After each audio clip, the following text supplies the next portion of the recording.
Crime against humanity inside European community by Germany democratic country. This is our story. My aunt Olga Sandu started to develop Alzheimer's disease. She needed a curator, so her partner, 50 years long, proposed himself. Besides, he was our doctor, but he is 8 years old, Mr. Niculescu. Olga was living at home in her flat in Wiesbaden and had made 24/24, but the curator decided without asking Olga's family to put her in Kursana Villa elderly home. Seeking advice from Mrs. Loffenholz and Mrs. Baylor, Olga's best friends, Mr. Niculescu pretended that Kursana Villa assure the best care and even takes care about the animals, beloved pets of elderly people. What apparently a maid at home could see, Olga was taken by force against her will to this Kursana Villa. She desperately called us every day to take her in Switzerland, Geneva, where her brother Tito and we the two nieces live, but Dr. Niculescu refused.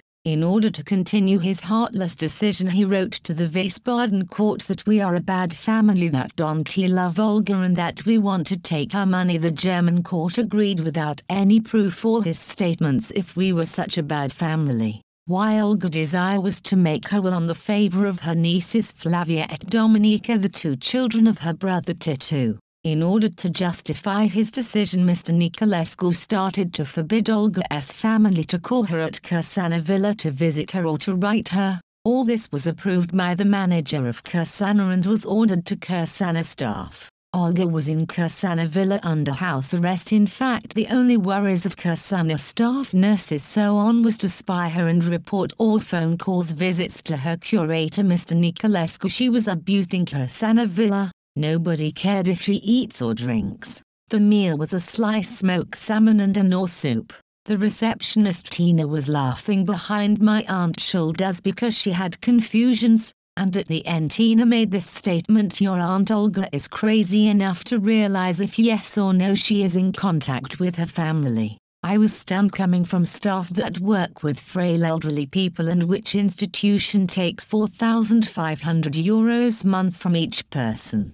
Apparently, as former doctor Mr. Niculescu, does he know that the family's support is vital to a sick person? The temptation in Olga's room was very high, impossible to breathe. What was remembering me to Auschwitz and all the Jewish people that was killed in gas rooms. The only support and happiness Olga had in Kursana Villa was her beloved dog that she used to say, "My child, she was going out for a walk." Everybody knows that physical activity and affectional support is essential for a human soul, especially for a sick person.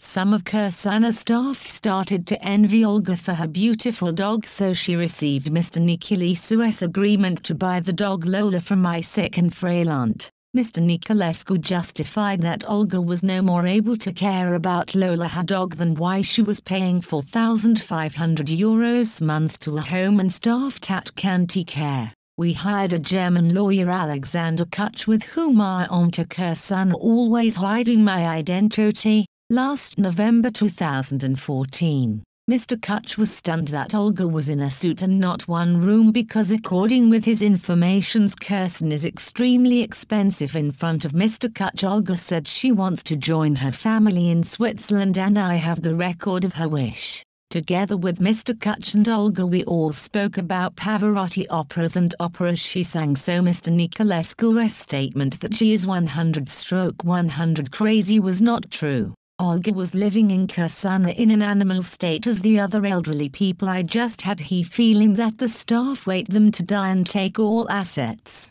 The Wiesbaden court approved all the statements made by Mr. Niculescu against us without any proof, and also they asked Olga where she wants to live, but not in our presence or behind our shoulders. Luck of democratic methods. The Wiesbaden court agreed that if Mr. Niculescu inform us from time to time by sending us a letter is enough. What we found cruel and inhuman. Last letter that the curator Niculescu wrote as he was insulting my father and mocking him. After forbidding us to be in touch with Olga, he was treating my father. "You too, you have Alzheimer, you forgot your sister's birthday. How can a retired doctor to diagnose a person without any exams? If that was the case, that my father has the same." illnesses. Olga being exhausted and not informed in time by the lawyer Alexander Kuch that I can contest the court decision. In fact, I was informed about the refusal of Wiesbaden court to my demand to change the curator and let Olga near her family,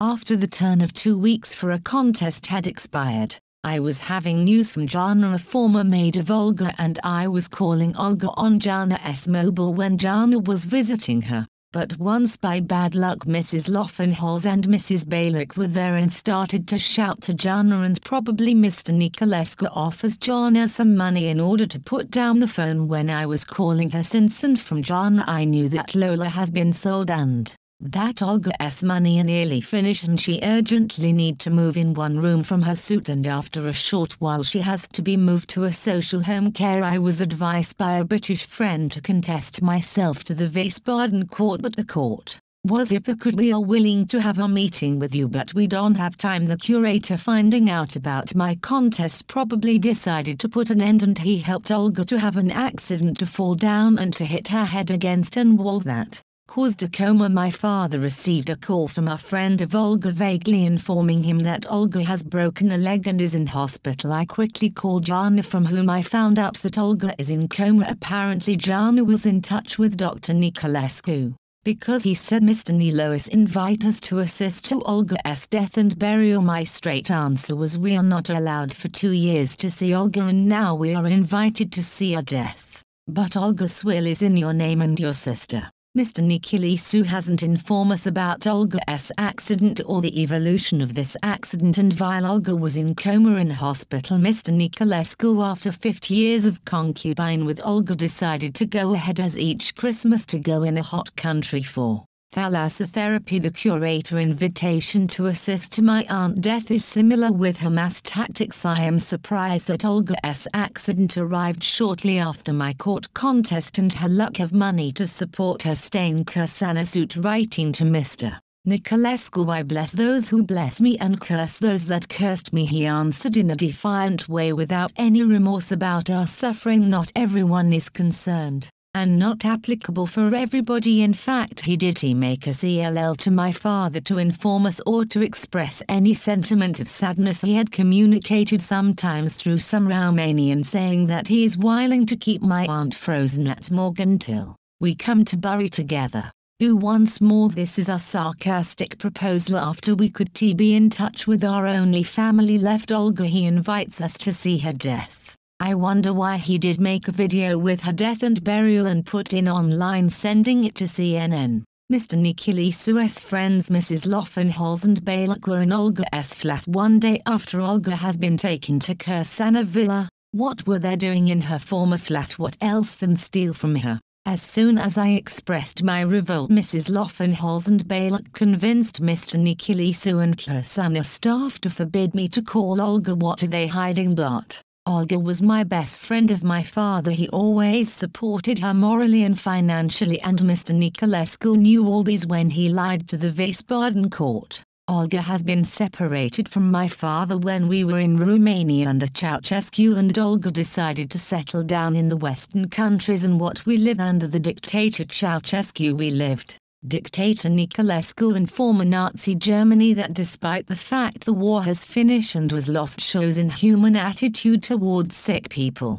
But we are now in the EU and we are civilized countries that condemn, terrorize and fight for human rights, but we are hiding human abuses inside our society and take action just against Syria. This is our family tragedy in democratic society where elderly ill people are abused and where curator and court tyrannies innocent frail people. My aunt Olga has been abused by the curator, her friends Loffenholz, Balick and Kursana staff. She was stolen her human dignity and her assets, hardly saved. As a musician she lived under house arrest in Kursana under the dictator Nicolescu. Until now I don't have the answer from the Wiesbaden hospital why she came at hospital, who caused her fall, who was near her when that happened, what caused her death. We also request the return of Lola, the beloved pet of Olga, her child, to us, her brother Titu and the 2 nieces.